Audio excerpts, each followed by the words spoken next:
Do you feel alone? Do not rush to escape this word. Observe it. I have known men surrounded by crowds who were lonelier than a soldier standing guard in the night. And I have known moments of solitude in which the mind was finally in order. Solitude is not what you lack. It is what remains when everything unnecessary falls away. Many fear it because, when they are alone, they do not find peace. They find noise, disordered thoughts, unresolved desires, postponed fears. And so they immediately look for someone, a voice, a distraction, a face, not for companionship, but to flee from themselves.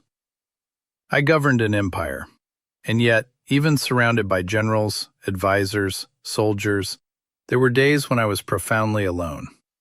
Not because people were missing, but because order within was missing.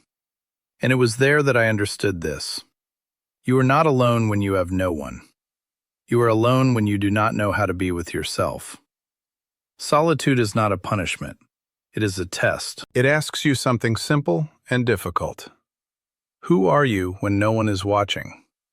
What kind of company are you to yourself?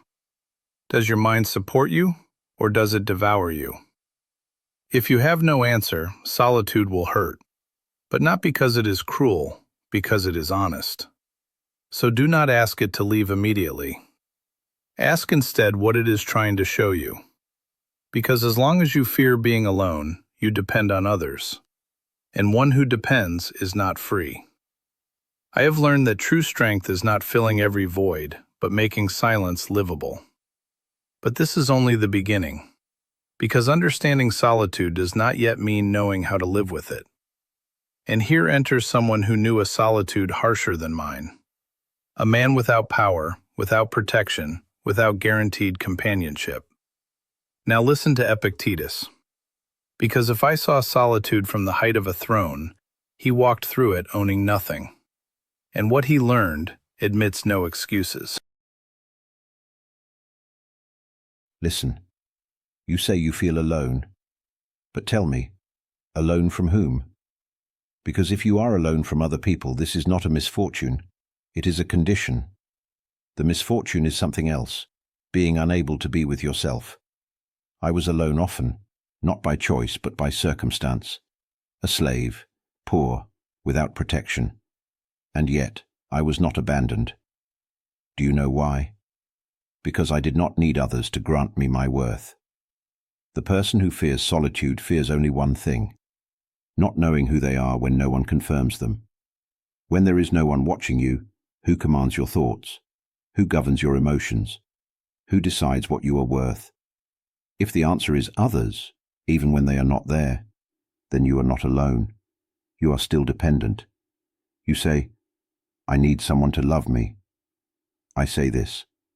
As long as you need someone to rescue you from solitude, you are not ready for any healthy companionship, because you will use the other as shelter, not as an encounter.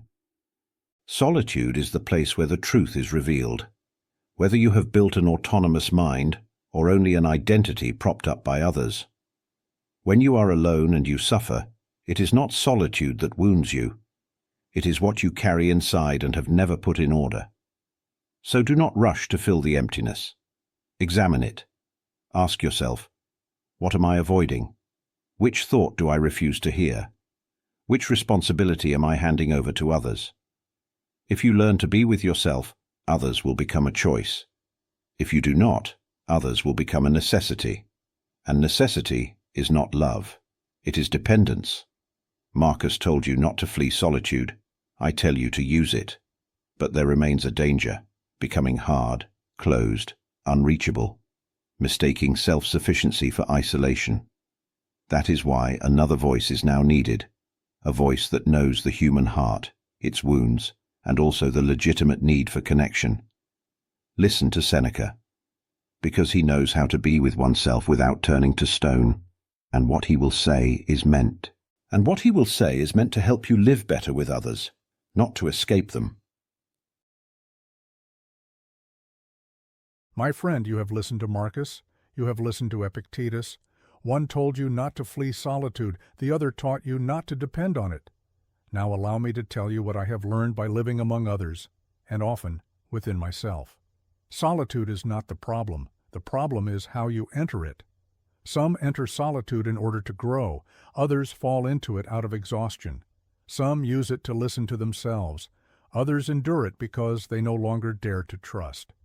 I, too, have known solitude, not the solitude of empty rooms, but the subtler kind, being surrounded by people and still feeling unseen. And it was there that I understood this. A person does not suffer because they are alone. They suffer because they expect someone else to fill what they themselves have not cultivated.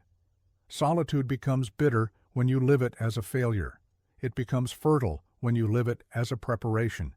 You are not called to be self-sufficient out of pride, nor to isolate yourself out of fear. You are called to become whole, because only someone who is whole can meet another person without using them. Ask yourself this honestly: do I seek companionship to share or to be rescued?